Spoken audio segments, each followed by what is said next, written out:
Quero convidar os irmãos para abrirem suas Bíblias em Mateus, do capítulo 9, versículo 35. Mateus, capítulo 9, versículo 35.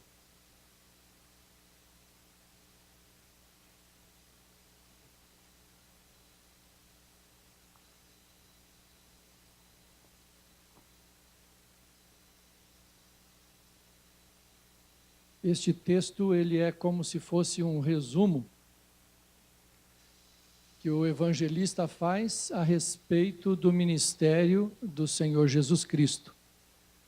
Isto é repetido em outros textos, como Mateus 4, 23, Lucas 4, 44, outros textos trazem uma expressão ou exatamente igual ou muito parecida, dando um resumo, uma síntese daquilo que fora o ministério do Senhor Jesus. E diz assim: e percorria Jesus todas as cidades e povoados, ensinando nas sinagogas deles, pregando o evangelho do reino e curando toda sorte de doenças e enfermidades.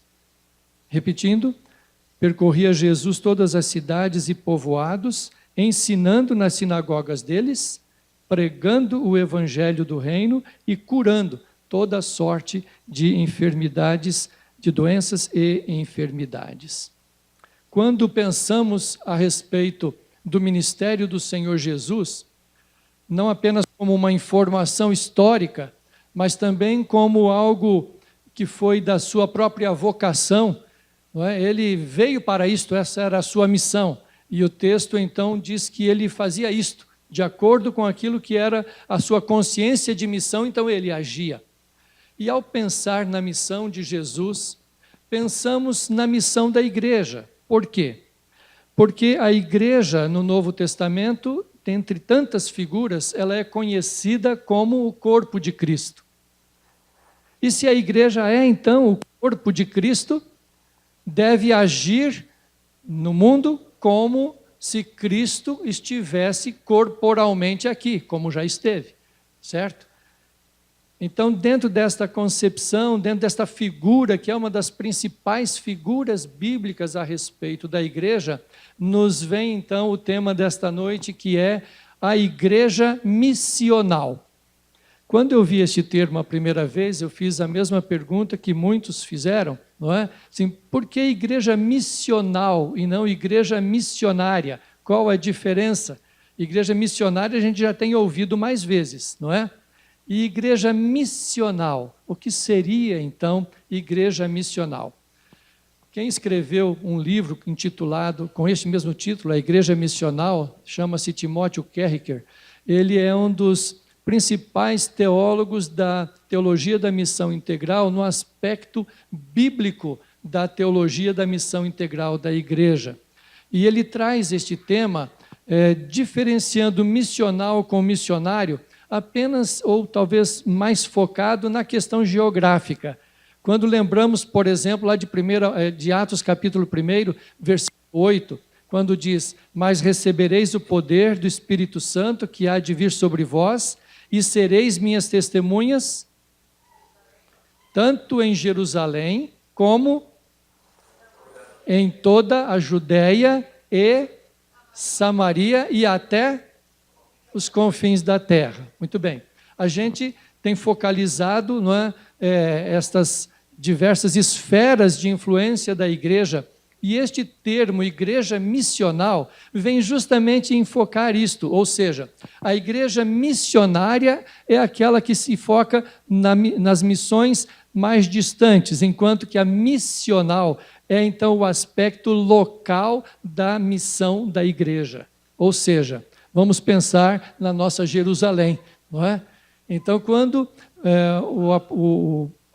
o escritor Lucas escreve Atos dos Apóstolos e traz esta informação, joga luz para nós sobre a missão da igreja na sua própria localização, no seu próprio lugar, seja no seu bairro, na sua cidade, nos lugares mais próximos, onde ela tem o alcance da sua influência, inclusive física. Então, ele trabalha este tema sem desprezar a questão missionária, considerando então Judéia, Samaria e confins da terra, que são aspectos importantíssimos da obra missionária, né? Já falamos sobre a obra da Gevan, por exemplo, que para cada igreja significaria a obra missionária, mas no local onde a igreja está, então estamos falando da sua responsabilidade missional, ou seja, a obra missionária local, onde a igreja está. E se Jesus, onde ele estava, ele fazia pelo menos essas três coisas, não é? Diz o texto que ele fazia o que mesmo? Ensinava, pregava e curava, né? As três coisas. O texto, então, que esta era a obra tríplice, o ministério de Jesus tinha pelo menos estes três aspectos, não é? O aspecto, então, do ensino, da pregação, do anúncio e também da cura física e também da cura emocional. Ao pensar, então, sobre o ministério de Jesus lançando luz sobre o ministério da igreja, somos, então, irmãos, convidados a refletir sobre isto. Quando vemos que uma igreja missional é, então, uma igreja ensinadora. Uma igreja ensinadora é aquela igreja que assume a sua responsabilidade como serva de Jesus Cristo, fazendo discípulos, conforme diz em Mateus 28, 19. Quando o Senhor Jesus está ensinando, não é? Dizendo, portanto, indo, fazei discípulos de todas as nações. Começamos a fazer discípulo onde nós estamos.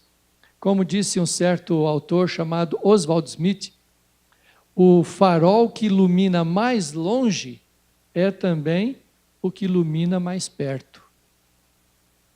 Em outras palavras, a nossa preocupação com além-mar, a nossa preocupação e a nossa oração com aqueles que estão muito distantes de nós é tão legítima quanto também a nossa preocupação e a nossa pregação para com aqueles que estão muito perto de nós. Às vezes está tão perto que nós não enxergamos, porque está dentro da nossa casa. Um campo missionário tão perto de nós, da nossa própria família.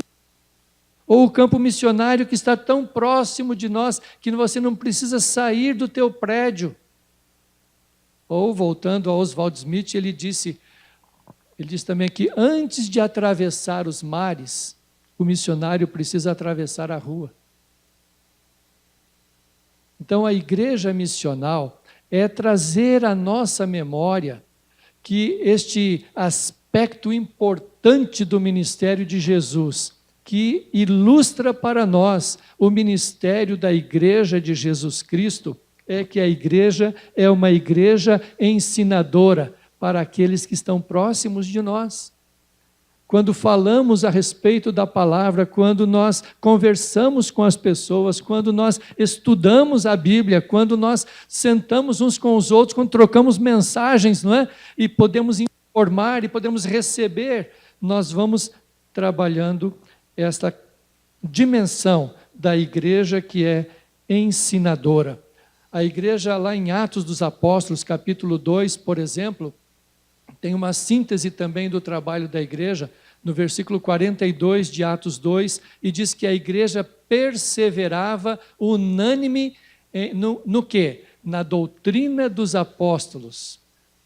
Uma igreja que se ocupa com a sua doutrina, está aprendendo, está ensinando. A igreja que se preocupa, por exemplo, em ensinar as suas crianças, a igreja que se preocupa em reunir os seus jovens, que procura fazer com que os casais estejam também em momentos de encontro, que os adultos, de alguma maneira, se encontrem, proporcionando, então, à igreja oportunidade de ensino, seja no culto, seja no pequeno grupo, seja em outras situações. Esses dias eu vi o livro de um irmão chamado Hartmut August. Talvez alguns irmãos o conheçam. Ele é líder do ministério dos sós, lá na igreja menonita do Boqueirão. Não é? Irmão Hartmut August, ele tem uma ênfase no seu ministério, juntamente com a sua esposa, a irmã Marluce, e trabalham justamente sobre um dos ministérios que as igrejas às vezes não percebem, que é o ministério com as pessoas sós, as pessoas, adultos que não têm cônjuge. Não é? Então, é um grande ministério que tem se desenvolvido e um potencial para as igrejas. Devemos estar atentos para as crianças, para os jovens, para os adultos, para os casais, atenção para os nossos idosos. Quando nós pensamos sobre o ministério de ensino da igreja, talvez a gente tenha algumas pressuposições nem sempre verdadeiras. Por exemplo, o que eu quero dizer com isso? Quando na igreja tem a sua liderança e tem os novos crentes, normalmente a gente pensa que quem ensina os novos crentes são os mais antigos, não é verdade? Não é assim? Eu até diria, deveria ser assim, não é? Porém, a gente precisa também estar aberto a reconhecer que nem sempre é assim. Certa vez, eu estava numa situação que eu precisava... tínhamos lá o culto de oração, tínhamos uma reunião logo em seguida, e um irmão me ligou antes de eu sair para o culto de oração e me disse assim, olha, pastor, tem um casal e tal que está precisando de visita e tal. Era um casal que não tinha ainda chegado para a igreja, estavam passando um momento difícil. E então aquele irmão, que era um novo crente, me ligou. Nós tínhamos 2 capelas, ele estava numa e eu noutra, liderando. E ele então me disse o seguinte, olha, pastor, ele está pedindo a visita do pastor. Será que o pastor podia ir hoje lá? Era uma quinta-feira à noite. E eu disse, mas irmão, hoje tem o culto de oração e nós temos reunião da diretoria logo depois. Pastor, mas eles pediram que tem que ser hoje. Tá bom, se eles não se importarem de receber a minha visita lá pelas 11 da noite, então eu vou. Não é? Muito bem, deixou marcado. Eu fui para realizar o culto de oração com os irmãos, depois fizemos a reunião da diretoria. Quando eram umas 10h30, 11 horas, eu estava chegando em casa de volta, e aí minha esposa perguntou assim, você foi fazer a visita? Eu disse, mas está chuvoso, está frio, né? Já são 11 horas, eu chegar na casa dos outros às 11 horas, passando de 11 horas, né? Eu, assim, com a vontade que ela dissesse, realmente, né, está muito tarde, está chuvoso, está frio, fica aqui, amanhã você vai, né? Eu queria que ela dissesse isso, mas ela não disse isso. Ela disse, eu acho que você devia ir. Eu pensei, quem sabe eu vou ligar então. Aí eu liguei para o Beto, que era aquele novo crente, né, que estava pedindo a minha visita para essa terceira pessoa, para um casal e tal. E aí, quando eu ligo para o Beto, assim, Beto, olha, já quase 11 horas... Aliás, não, está passando de 11 horas, Beto. Está chovendo, Beto. Está frio, Beto. Muito tarde. Eu estava aqui pensando, fazer o seguinte, olha, amanhã eu visito o casal. Silêncio do outro lado. Silêncio do outro lado. Daí a pouco, o Beto então fala assim, bem, pastor, o senhor que sabe. Mas eu acho que o senhor devia ir hoje. Mas o novo crente, irmãos, pensa bem, eu já era o pastor dele, não é? E ele então foi sincero e disse, eu acho que o senhor devia ir hoje, pastor. Não tinha jeito, né? O Espírito Santo não estava só mandando, estava me empurrando assim, né? Vai de uma vez, não é? E eu fui. Chegando lá na casa, nem precisei bater na porta. Quando eu encostei o carro na porta, assim, já abriram a porta, estavam me esperando mesmo. Isso já era 11h30 da noite, né? Cheguei, irmãos, e começamos a conversar. Eu não conhecia o casal, então tivemos aquele momento para nos conhecermos um pouco e tal, mas eles já me conheciam. Então, eles contaram a história, o que estava acontecendo. Aquela senhora estava com uma doença e ele não descobriu o que ela tinha. Ela estava passando por já um período grande, tentando fazer tratamentos e nada dava resultado. E o médico do posto de saúde, dali do nosso bairro, que estava atendendo a ela, tinha atendido aquela manhã e disse para ela o seguinte, o nome dela era Nilva. Nilva, você não tem problema físico, você tem um problema espiritual. Está aqui o cartão do terreiro que faz uma reunião na sexta-feira, na cidade de Cruz Alta, e você pode ir lá, que lá você vai encontrar solução para o seu problema. Entenderam por quê que precisava ser na quinta-feira? E aí começamos a conversar a partir dali. E ela abriu o coração, o marido junto. Irmãos, meia-noite e pouca, o casal, Nilva e Sadi, estavam de joelhos entregando sua vida a Jesus naquela noite. Por quê? Porque um novo crente estava ensinando o pastor.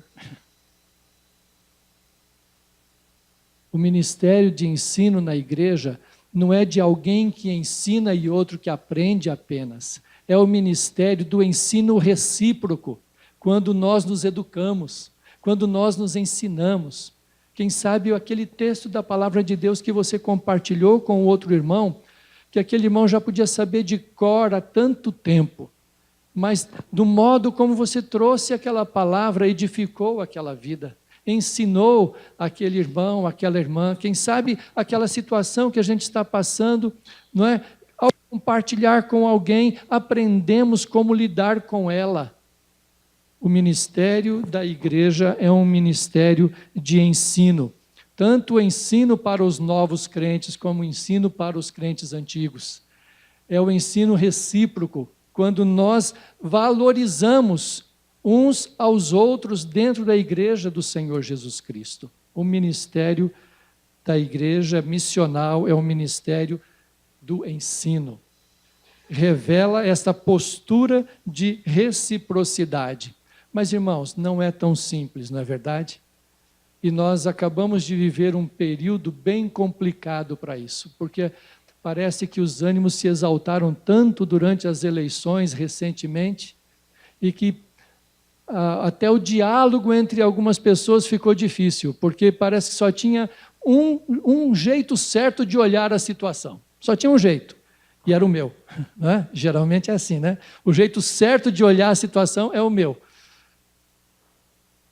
A igreja que desenvolve o ministério de ensino é uma igreja que aprende a ouvir, é uma igreja que aprende a falar, é uma igreja que aprende a trocar e que pode ser edificada na medida em que tem humildade suficiente para reconhecer que não sabe todas as coisas. Então, o ministério de ensino na igreja é um grande desafio. O Senhor Jesus ensinou o Evangelho. Ele via as pessoas, enxergava as necessidades e ensinava a respeito do reino de Deus, ensinava a respeito dos relacionamentos entre si, como deveria o marido tratar a esposa, como deveria o pai tratar o filho, a filha tratar a mãe, e assim por diante. Como nós devemos tratar uns aos outros. Jesus ensinava as pessoas que o valor não está naquilo que as pessoas têm, porque nós vivemos esta inversão de valores, e a cidade onde nós estamos, nós temos este grande desafio, irmãos, de ensinar o Evangelho, mostrando que vale muito mais a vida humana do que as posses que esta pessoa ou aquela tem. E quantas vezes nós saímos com o nosso carro e tem alguém com um carrinho de papeleiro ali na frente, de material reciclável, né, melhor dizendo, não é? E alguém tira a fina e dá buzinada. Precisamos aprender no diálogo como nos tratar, como tratar as outras pessoas e ajudar as pessoas nas suas necessidades, nas suas dificuldades. Nem sempre nós teremos como fruto a gratidão. Nem sempre teremos como fruto um aprendizado verdadeiro. Mas o desafio, a igreja ensina. A igreja ensina quando está aberta para compartilhar o Evangelho. E também quando está atenta às necessidades, para que então o seu ensino não fique aéreo ou apenas no nível das ideias, mas desça para a nossa prática. Jesus não apenas ensinava, Jesus, diz o texto, ele também anunciava, proclamando o Evangelho. Se nós precisamos ter este convívio com as pessoas e exaltando o ensino entre nós, isso não isenta a igreja do seu privilégio de ser arauto das boas novas. O que é o Evangelho senão isto? Anunciar as boas novas, mas não é um clichê. Anunciar as boas novas é dizer em alto e bom som para aquele que está infeliz que é possível ser feliz, que é possível ter a vida transformada.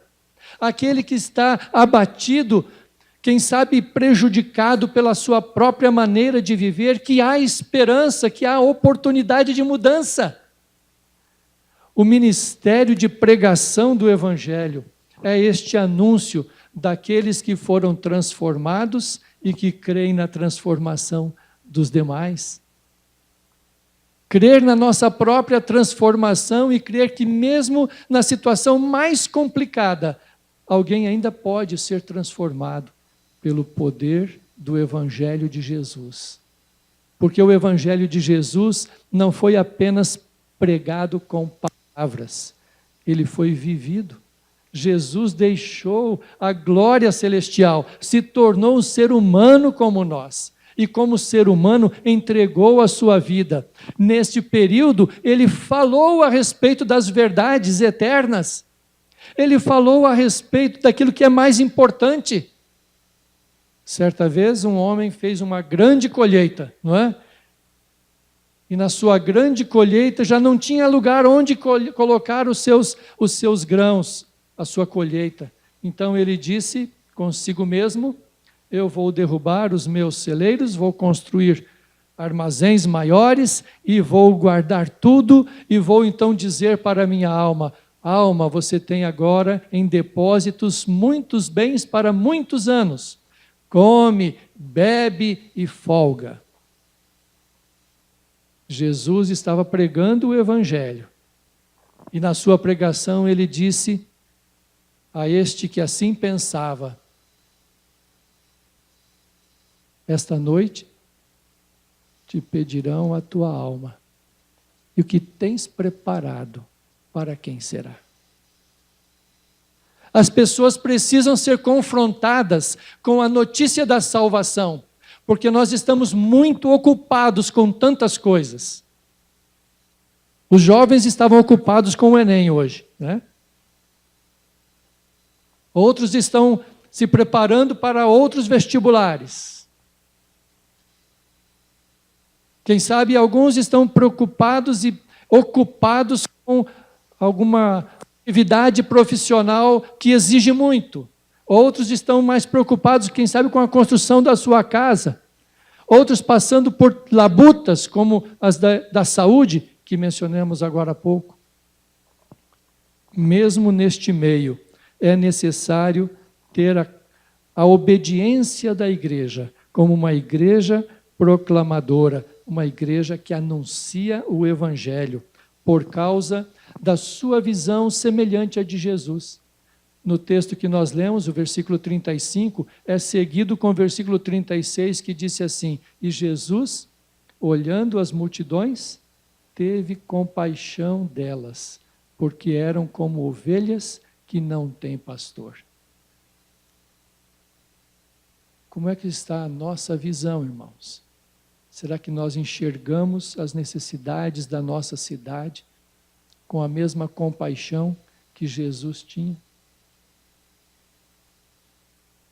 Jesus enxergou as multidões com compaixão.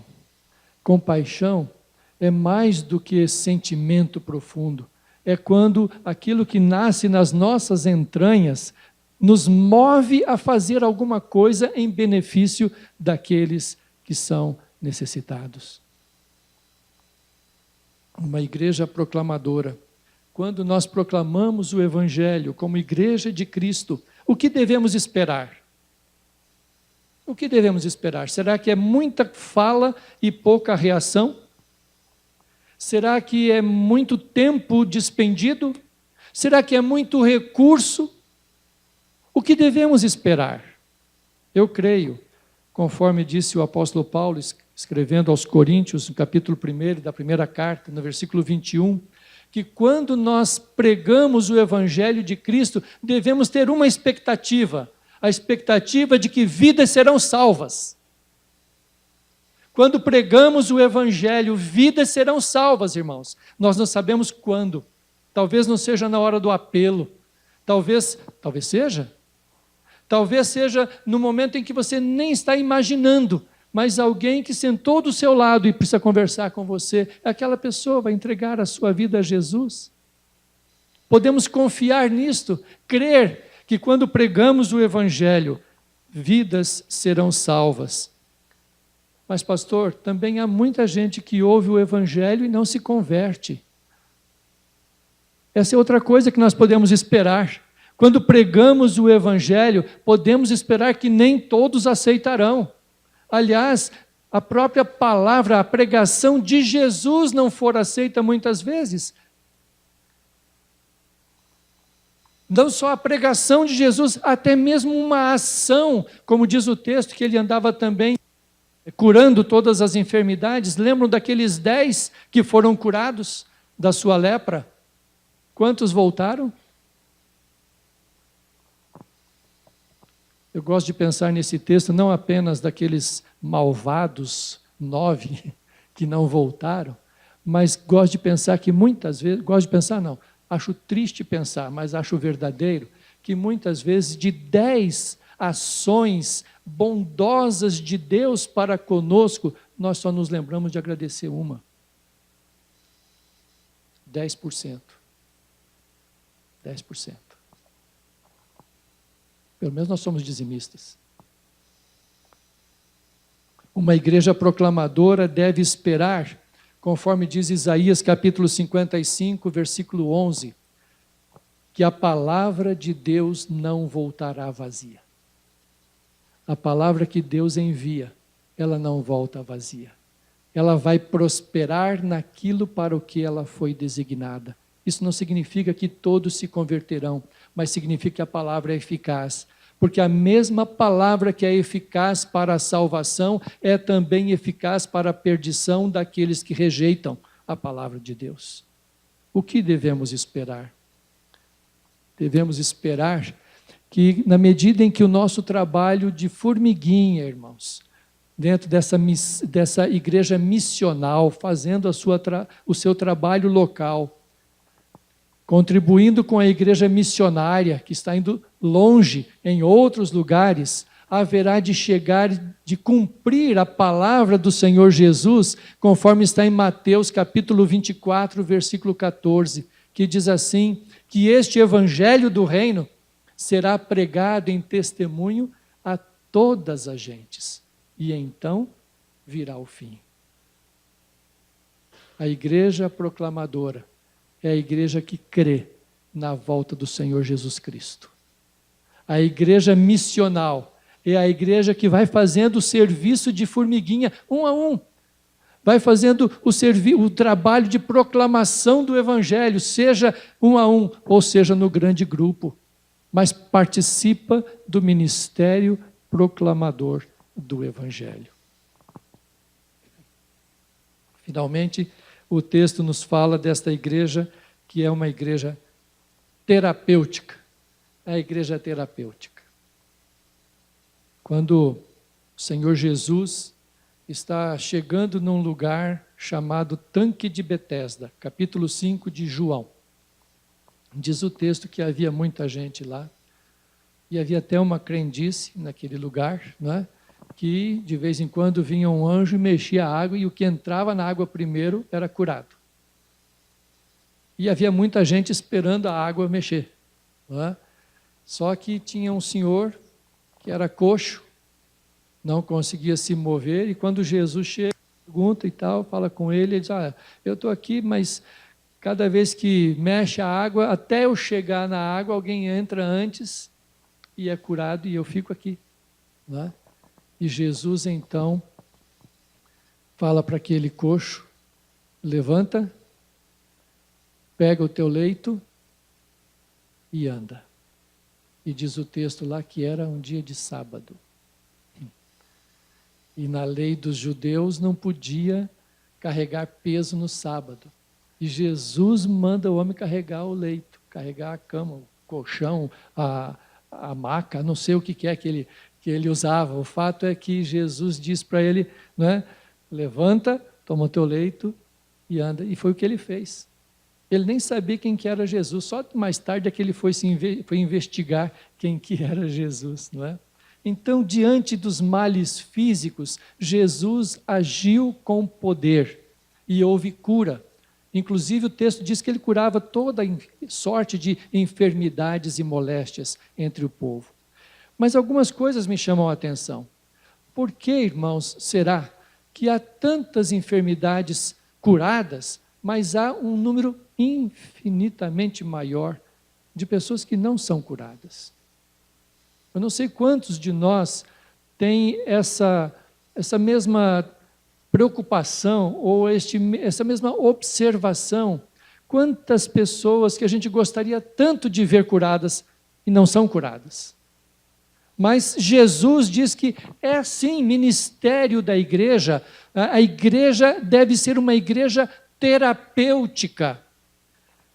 Mais do que curar a enfermidade do coxo, ele ilustra que a igreja, a semelhança do que foi Jesus e o seu ministério, que a igreja é uma igreja terapêutica.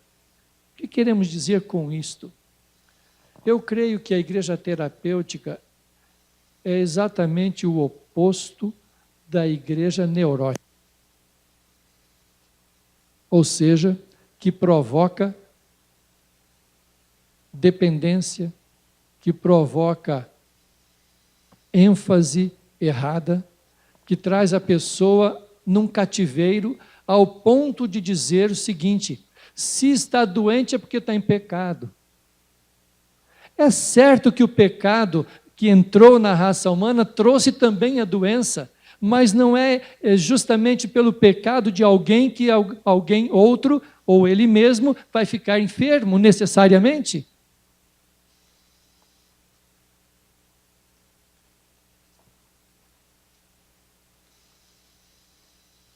Quando um jovem cego apareceu diante de Jesus, os discípulos e alguns outros andaram perguntando o motivo daquela enfermidade.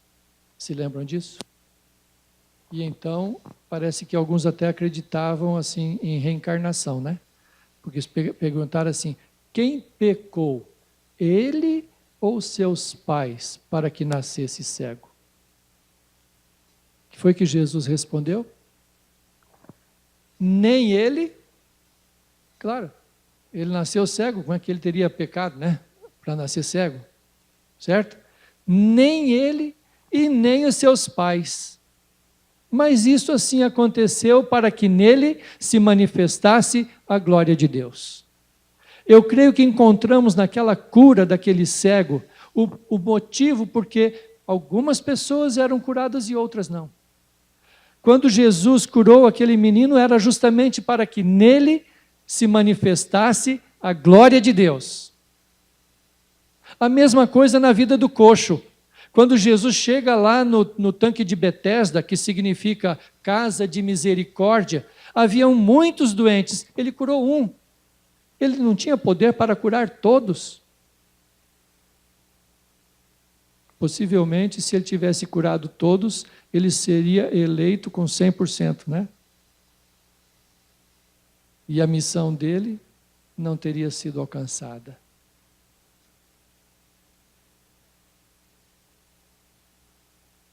A igreja, que é uma igreja terapêutica, enxerga os males físicos, os males emocionais, os males espirituais da sua comunidade.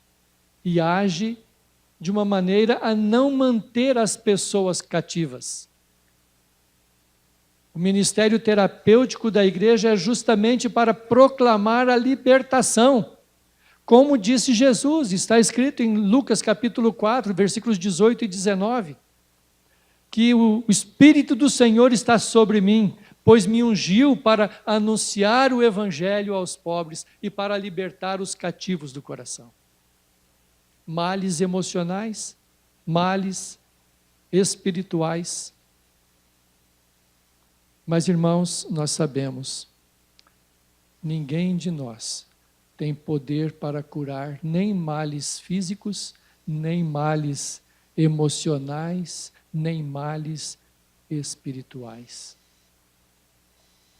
Claro que é bem-vindo o trabalho dos médicos, que nos ajudam, quantas vezes, a superar nossos males físicos, não é? Como é bom o trabalho dos psicólogos, que nos ajudam a superar quantas e quantas dificuldades emocionais.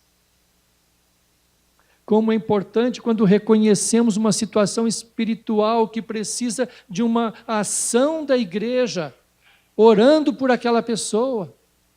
E os males são enfrentados e a igreja terapêutica é aquela que está buscando a saúde do corpo, para que o corpo possa exercer o seu papel, possa ser instrumento de Deus para pessoas que estão também numa situação difícil na sua vida e precisando de apoio, precisando de ajuda, precisando de saúde, inclusive. Mas, irmãos e irmãs, mesmo que nesse ministério terapêutico aconteça conosco, é difícil, mas pode ser, quem sabe, que aconteça conosco aquilo que aconteceu com Jesus, de não apenas curar enfermos, mas até de ressuscitar um morto. Alguém sabe o endereço de Lázaro? Ele não ressuscitou? Mas onde é que ele está? O corpo dele provavelmente foi sepultado, não é? A essa altura do campeonato já virou pó, bastante, embora o espírito voltou a Deus que o deu. Mesmo com ressurreição, chega uma hora que alguém vai morrer, certo? E todos nós vamos chegar a esse momento. A menos que o Senhor Jesus Cristo volte antes, não é verdade? Como era a esperança que estava no coração de Paulo. Paulo dizia assim que no romper da trombeta, né, no tocar da trombeta, no abrir e fechar de olhos, então, nós os que estivermos vivos, disse o apóstolo, há 20 séculos atrás, vamos nos unir com o Senhor nos ares. Nós temos talvez a mesma expectativa que o apóstolo Paulo tinha, e se não temos, também não tem problema, mas o certo é que nós vamos encontrar com ele. Ou ele vem, ou nós vamos, certo? O ministério terapêutico da igreja não significa que todo mundo vai viver 99 anos. Ou 109, né? Como um irmão da nossa igreja lá de Florianópolis, que já completou 109 anos, irmãos, e a esposa dele é menina ainda, tem 98.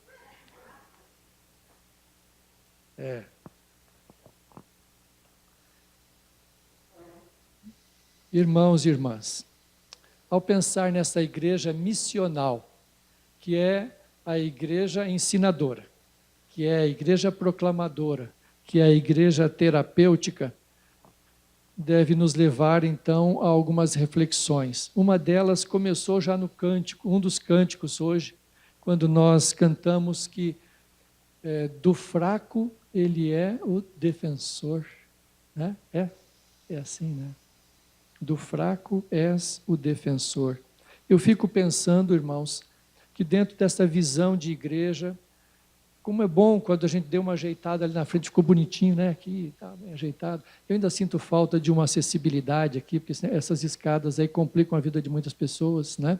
Minha mãe, quando está me visitando, não consegue vir aqui, porque não consegue subir essas escadas. Né? Então, um dia desse a gente vai ter uma acessibilidade melhor aí, não é? Mas eu fico pensando muito mais do que isso, eu fico pensando, irmãos, Será que a nossa igreja poderia ser comparada muito mais com aquela igreja que se importa com o fraco? Ou a igreja seria comparada com bonsai? Sabe o que é bonsai, né? Aquela árvore bonitinha, mas infrutífera. Pode até, tem alguns até que dão fruto, né? Mas é uma, duas, três, quatro, acabou, não é? Igreja bonsai, bonitinha, mas que não serve para nada. Ou a igreja supermercado.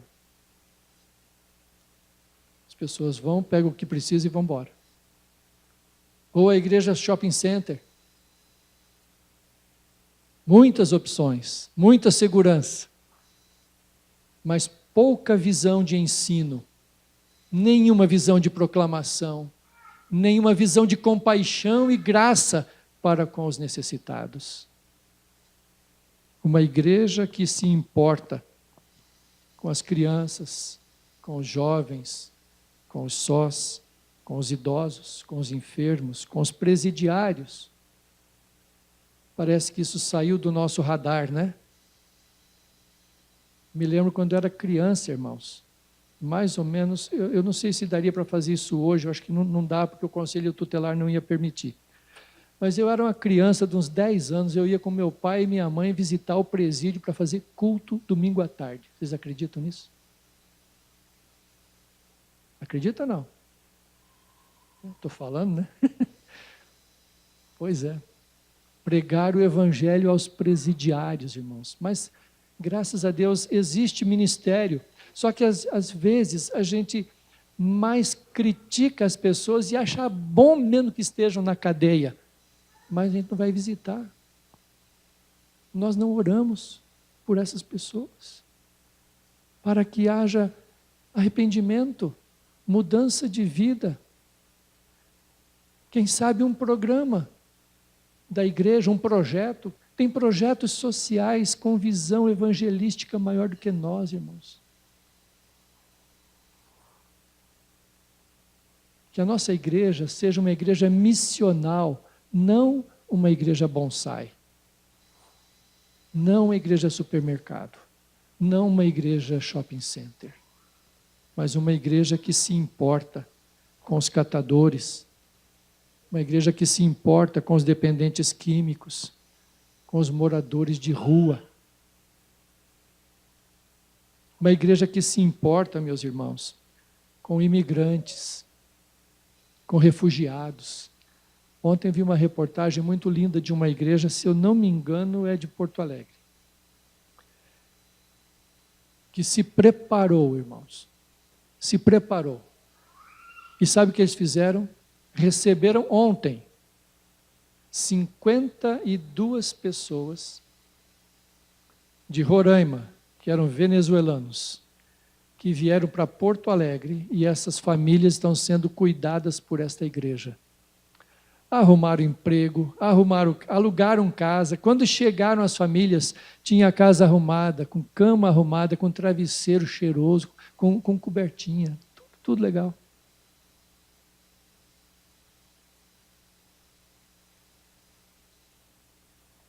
Existe um programa da Convenção Batista Brasileira, da Junta de Missões Nacionais, para acolhimento aos imigrantes.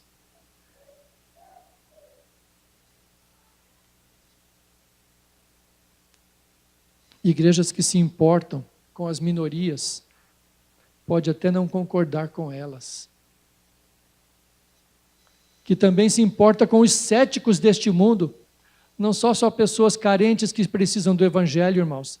Tem muita gente de nariz empinado, que se coloca mesmo como ateu, e proclama o seu ateísmo, a sua filosofia, que precisa igualmente do evangelho do Senhor Jesus Cristo, que é o evangelho que transforma, que dá sentido à vida, que responde às grandes perguntas do ser humano. Conta-se que certa vez um filósofo ateu, aliás, por falar nisso, esses dias me chamou muito a atenção que um ateu estava pregando o evangelho para as igrejas.